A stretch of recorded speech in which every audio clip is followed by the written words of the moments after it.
তো পাগল আর নেই আমরা। আমাদের ব্যবহার করা 54 বছর অনেকেই ক্ষমতার চেয়ারে বসে আমাদেরকে জেল খাটিয়েছে। এখানে সিদ্ধান্ত আমরা অলরেডি নিয়ে ফেলেছি, আমাদের কেউ সিঁড়ি হিসাবে ব্যবহার করে আমাদের উপরে আর অত্যাচার করতে পারবে না। এদেশের মুসলমানদেরকে জঙ্গি বানান আপনি বাইরের দেশের কাছে।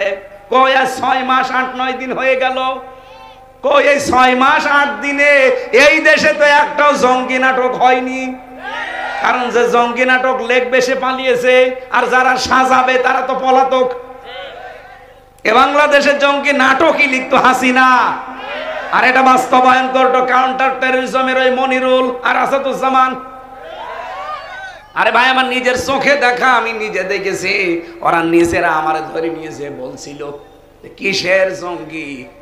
জঙ্গি এই দেশে পাবো কোথায়? জঙ্গি আছে সিরিয়ায়, জঙ্গি আছে আবার পাকিস্তানে। বাংলাদেশে জঙ্গিগিরি করবে কোথায়? জায়গা কই? তাদের তো পালিয়ে থাকা লাগবে, সে জায়গা কই? যে 3টা জেলা আছে, রাঙ্গামাটি, খাগড়াছড়ি, পার্বতীপুর, বান্দরবন, ওখানে লুকিয়ে থাকবেন। ওখানে যে ষড়যন্ত্র এখন হচ্ছে, লুকিয়ে থাকবেন কি করে? ওর ভেতরে ভেতরে এখন চালিয়ে দিয়েছে আর এক ঝামেলা।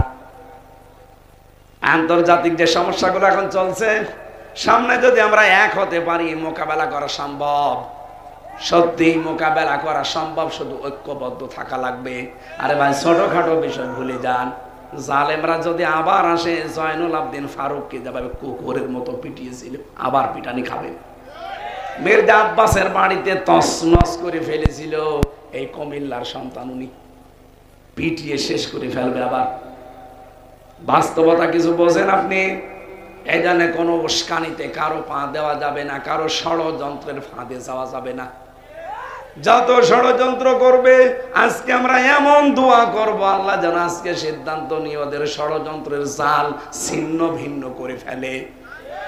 সব এক হয়ে সামনে আমাদের রায়, সিদ্ধান্ত এমন জায়গায় দেব যেন চর্মচোখে কোরআন সংসদে গেছে দেখতে পারি।